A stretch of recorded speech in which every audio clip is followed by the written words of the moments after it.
So now we're going to get into the meatier part of this week's lecture. We're going to be talking about CASL compliance. So I just want to start by noting that what we're going through today and the information we're reviewing does not constitute legal advice.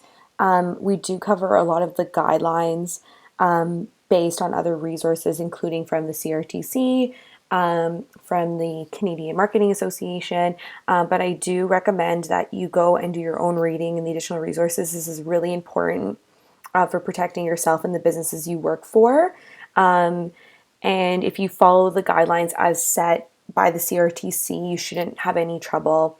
But if you're ever dealing with anything a little bit more complex and your company that you're working for with wants to confirm that you are all in the clear, then I would definitely recommend seeking additional support. So what is CASL? It is Canada's anti-spam legislation. It came into effect in July in 2014. Now, this isn't a situation where the rules came out once or the legislation came out once and nothing's changing. Aspects of it continue to be rolled out over the last couple of years. So what we're reviewing today is, up until this point, what has been said and the legislation that we know we need to follow as of this point. But I do recommend, keeping up to date with the CRTC and any updates and, subscribing to newsletters that do focus on Canadian marketing and making sure that you are up to date on anything new that comes out. So it applies if you are in Canada and running a business in Canada and running marketing efforts in Canada, and if your recipients are in Canada. So that means, U.S. companies reaching out to us also have to abide by CASL, and of course, all of us here that are marketers in Canada and we're working for clients who are assumingly Canadian, we are following the legislation. So it applies to commercial electronic messages. So we're going to get into the definition of that again, but this includes anything sent to an electronic address. And the Canadian Radio, Television and Telecommunications Commission, so the CRTC, has the primary enforcement responsibility. So that means that if you're looking for updates, any specific questions answered, or if you want to report anybody for not following CASL, you're going directly to the CRTC. There are other governing bodies that do play a role, but at the end of the day, everything comes down to the CRTC. They're the ones that have set the legislation. They communicate the legislation first and foremost, and then they enforce. I have two links here that I'll also include in our additional resources document, but there's a video on the CRTC's YouTube. It's a quick one, but it does a pretty good summary if you want to just hear overarching from them what it applies to and the key features that you need to pay attention to. And there's also a bunch of infographics that get in depth into different aspects of CASL, which I found very helpful in the past and continue to go and take a look at. So there's a whole list here that can give you a definition of all these different pieces that we will also get into today. But if you ever need to inform a team member about CASL, or you need to have any questions answered, or just want to get a refresher, I definitely recommend looking to these links also. These infographics are pretty helpful. Let's go back to our presentation here. So let's start with what counts as a CEM. So this is any message in electronic format that is sent to an electronic address. So an email, anything sent to an email, so obviously an email sent to an email address. SMS, so text messages, iMessages also count as part of CASL. Technically things like, Facebook Messenger could also apply, or Instagram Messenger. There is some guidelines out there getting into the specifics of that. And we'll also get into, what type of message counts as a marketing message. So anytime you're trying to essentially sell a product or promote a product via an electronic message, you are expected to abide by the new legislation. And you could be reported if you are not. So just to quickly review, it's any message in an electronic format sent to an electronic address that contains a marketing message. So that's the three principles that you need to remember when you are analyzing the work you do.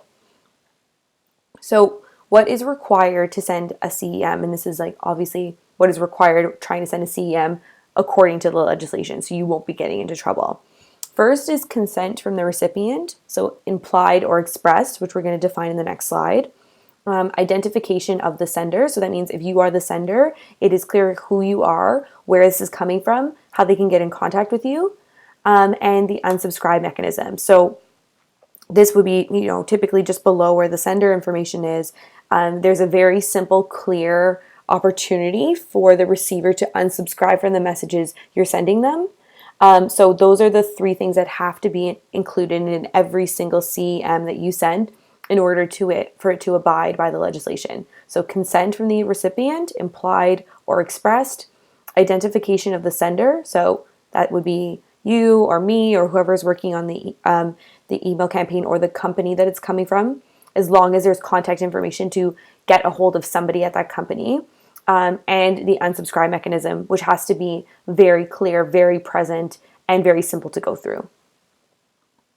So what is the difference between implied consent and express consent when it comes to these messages we're writing? So implied consent is that based on the relationship you have with this person, their consent to receive information from you or marketing emails or contact from you is implied. So an example is a business deal in the past 24 months. In the last 2 years, you had some sort of business dealing with them, even if you haven't been in touch since. So maybe a year and a half ago, your client, they did a big order with your client. You can then go and send them an email a year and a half later that could have some sort of promotional messaging to it. Of course, with all of the things that we mentioned in this last slide here. So what is required?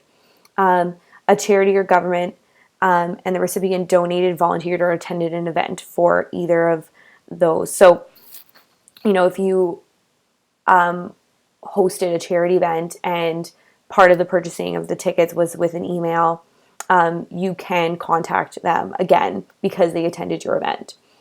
A professional message sent to a publicly available address. So an example of this is, if they have a contact us on their own, maybe they're another business, so it's a B2B, and they have a contact us email on their about page. You can send them a promotional email, but that would be considered an example of implied consent. And you'd have to have the information there for them to unsubscribe, of course. And you'd have to be, I would also recommend being clear about why you're sending them the email, of course, and why they got this promotional email. And I would actually request expressed consent at that point. So we'll get into that a little bit more. You have an existing business or professional or personal relationship. Existing is the key word here. So, for example, an existing business or professional relationship could be like a longer lifespan than a personal relationship. So, with the CRTC, even if you've had actually a past business or professional relationship with them, you can still reach out to them for promotional reasons. So maybe you had worked with a supplier years ago, and they're trying to try to bring a new business again and try to reignite previous business relationships. The lifespan on what's considered existing is longer in a business professional setting. So they could still email you a promotional email, of course, as long as the unsubscribe button's there and the information's there, but they could still reach out to you with a promotional item because there is still an assumption that you could need their services still and you did have some sort of a relationship with them at some point.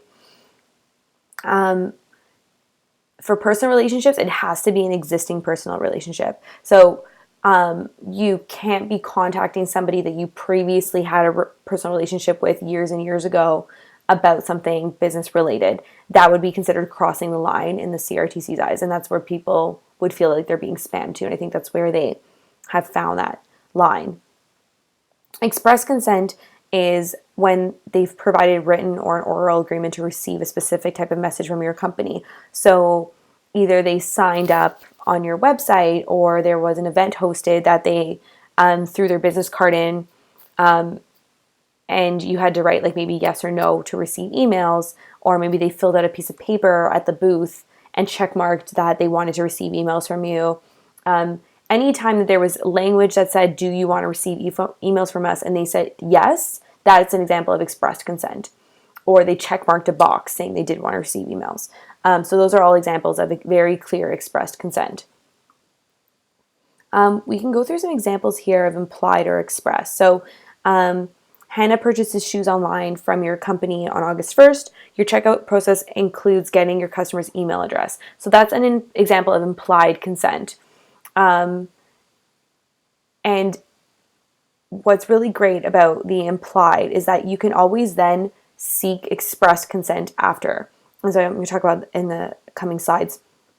When you've had implied consent, it's really good best practice to follow up that implied consent with an express consent, because you really do want to protect yourself and your company that you're working with or for by having documented expressed consent. Implied, you still following the CRTC guidelines, which is great, but just in terms of erring on the side of caution, getting that express consent can be very helpful in the future. Another example, Julian buys a membership at Good Life Fitness and gives his email address as part of the application. Another example where Good Life can then follow up and request express consent if they feel it's necessary. And I would definitely recommend it as a best practice. Keon signs up for event updates from your company at EventCon using the paper sign-up form at your booth, Express. So an example of this would be, they're writing in their information, and like I said, there's maybe a line that says, would you like to receive emails from us? And they check mark yes. Mila signs up for all communications from Home Depot directly on their website, Express. So that's a really simple one. There's a landing page maybe on your website that says, fill in your information here to receive promotional and email updates. And, people do really see value in them.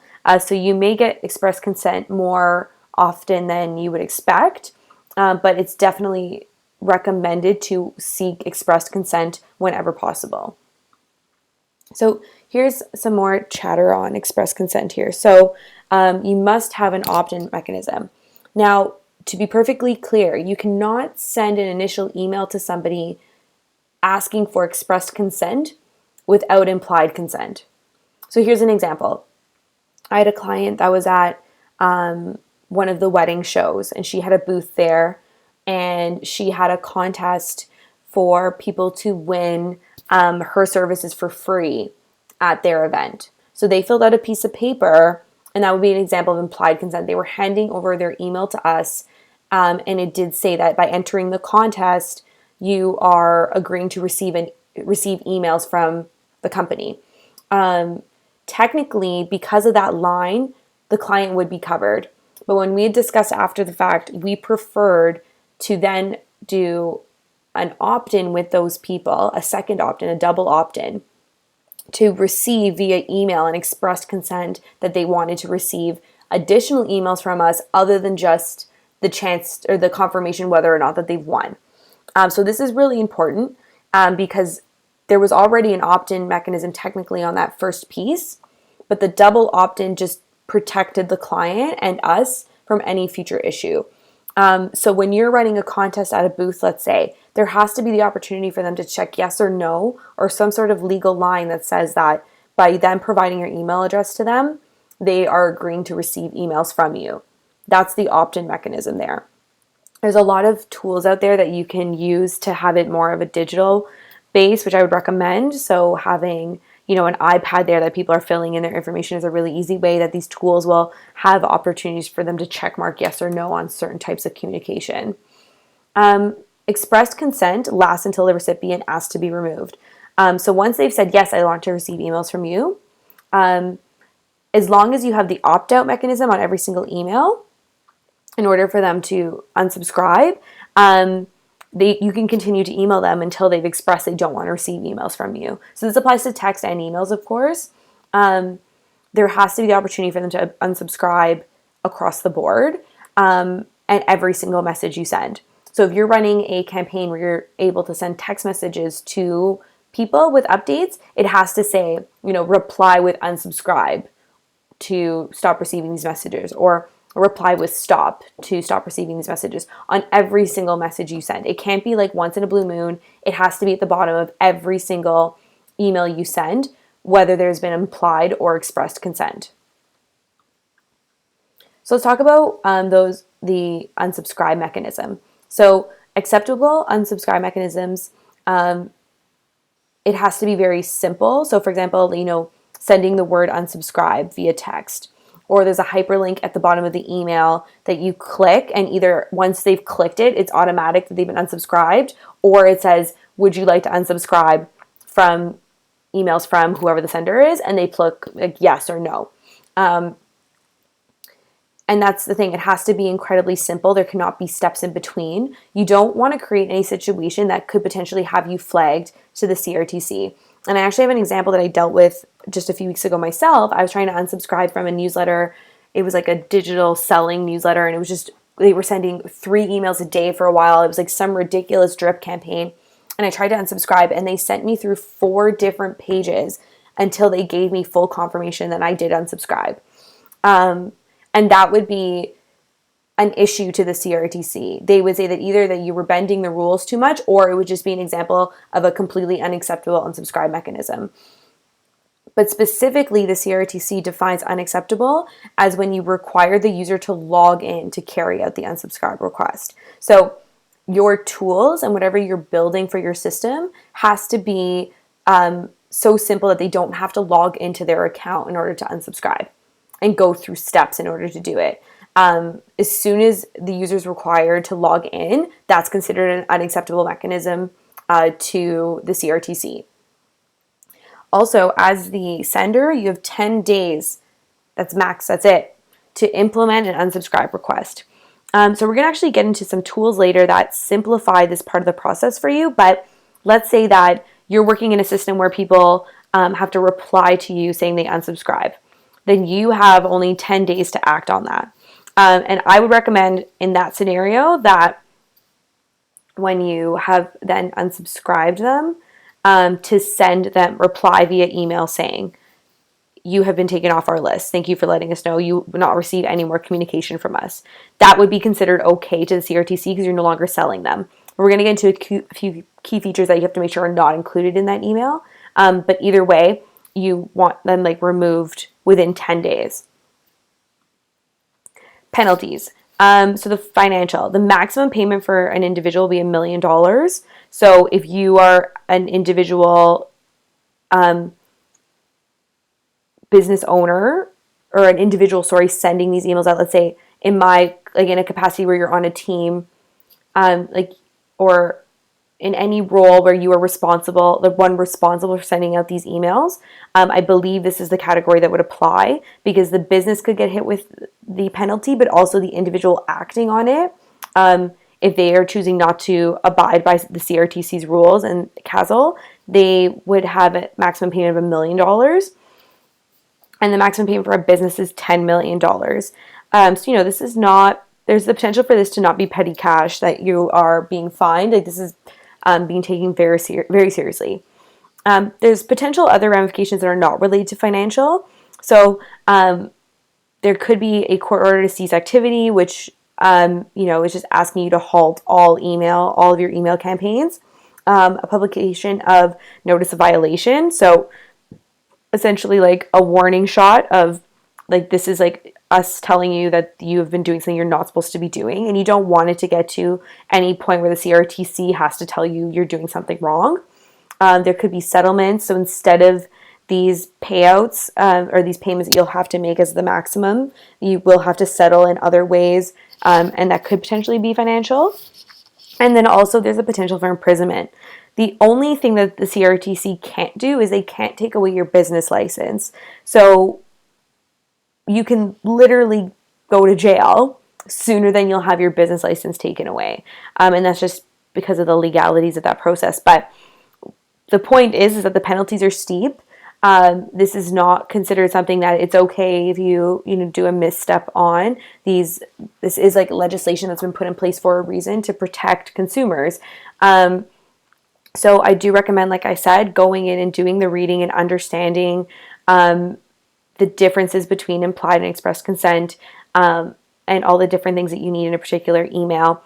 And it does really come down to these specific three things: consent from the recipient, implied or expressed, identification of the sender, and the unsubscribe mechanism. If you are abiding by these three principles and you're making sure you check those off every single time, you should be fine. Always err on the side of caution for implied and expressed consent. Always make sure that that unsubscribe mechanism is there. Make sure that everyone knows who's receiving this email and why, or who's coming from, sorry, and you will always be in the clear. So back to this bottom line, try to get express consent whenever possible. That's why I gave that example of double opt-in. What's great is that you're building like a quality list over a quantity list. Like, it might be great to advertise that you have like thousands of people subscribing to your newsletter, but if, a good chunk of them don't even want to be receiving those emails, you're putting yourself in potential like a legal situation that you don't want to be in, but also, they're less likely to be engaging with those emails regardless because they don't want to be receiving them. So that's why it's really important to get that express consent for marketing purposes and also for you legally to take care of you and your client. So starting slow and, being cautious about building your newsletter and subscriber list will always be the best route. And that's why it's really great to use professional email marketing tool to help you with this compliance. MailChimp is really good about helping you. They do make the double opt-in process really easy, and we're going to get into that much deeper next week. We just really wanted to focus on just Castle for this one because we do have a quiz and there is some reading to do. We just wanted everybody to feel very confident about this legislation. So that's why we're going to get into the actual development and strategies with those emails next week. But speaking specifically to Castle, like MailChimp really does help you maintain your compliance side of the puzzle, and a lot of these tools do. It'll make your life a lot easier. So if you're following, let's just go through it one more time, just to make sure everybody's clear. So a CEM is any message in electronic format sent to an electronic address, so an email address or a phone number, and it contains a marketing message. What is required: consent from the recipient, implied or expressed, identification of the sender, unsubscribe mechanism. That could be your email marketing mantra to make sure that you're always in check. And then your implied versus express consent. So like I mentioned, existing business and professional, this would also be considered previous business and professional relationship, but it's never a previous personal relationship. You can never email somebody that you previously had a personal relationship with about some sort of sales or marketing matter. And as long as you're somewhat still in touch with that person, that would probably be the indication that you still have an existing personal relationship with them. But previous personal relationships cannot be used to send marketing information to. And once again, just reviewing this opt-in mechanism, you can't send an email to have somebody opt in with express consent if they didn't at least already have implied consent. And that's what the double opt-in is. Double opt-in is when there's been implied consent and then you're seeking expressed consent because you're getting that double confirmation that they do want to receive emails from you. So I just wanted to review those few slides a few more times just to make sure that we're all clear because, there will be a test on this. The test does not spread further than what we have talked about in this lecture. It's specific to the details here. But like I said, I do recommend going to do the additional reading just to protect yourself and so you have a really strong understanding of what this legislation is about, how it could affect the businesses you're working with. And we as marketers need to be well versed in this legislation to just make our lives easier when we're working on it. So let's quickly review how to get to your quiz and the details of the quiz. So the quiz needs to be completed by April 18th by 11:59 p.m. The link will no longer be available after 11:59 on April 18th. The quiz is hosted in SurveyMonkey. So I'm just going to pull it open so you can see it. This is what it's going to look like. You have to enter your name and your email address to get past the first question. There's only 15 questions on the quiz. Like I said, it does focus on what we talked about in lecture. But I also wanted to show you all, in addition to the quiz for the course where we are getting your marks, what's really great that the Canadian Marketing Association has is on their page about CASL and the resources, there's also, so here's the guide from them, which is a really great read, and I really do recommend getting a copy and taking a look and reading it at some point when you can. But they also have a quiz that is really great if you want to just test your knowledge on more of the key specifics of CASL and just getting comfortable with your understanding of it. So the quiz for the class is the SurveyMonkey link that is available in Blackboard, so it's right here. But if you want to continue to test your skills and your knowledge, I found the quiz with CMA was actually very handy and covered everything and got into some of the more nitty-gritty details so that you'll feel really confident. So I do recommend people go and take some time to do this quiz also. To find it, it's in our additional resources on the CMA guide for CASL. Okay, so that is it for today. If anybody has any questions about the quiz, please feel free to email me. It all can be found here though in Blackboard on our Blackboard page. And anything else you can find in the shared folder and resources. Great. So thanks everybody, and hope you all have a great rest of the week.